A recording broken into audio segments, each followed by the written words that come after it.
Well, Wall Street firms appear to have cut their spending on lobbying and campaign contributions this year. That's according to a report in today's Wall Street Journal.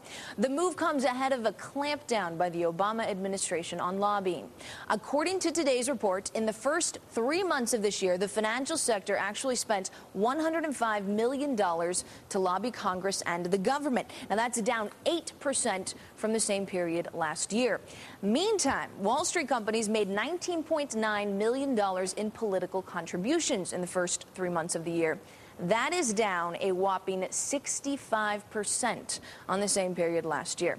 Now, on the flip side, what industry do you think is actually doing better? Healthcare. No surprise here. Healthcare actually increased its spending on lobbying in the first quarter of 2009. It went up 12% to $127 million.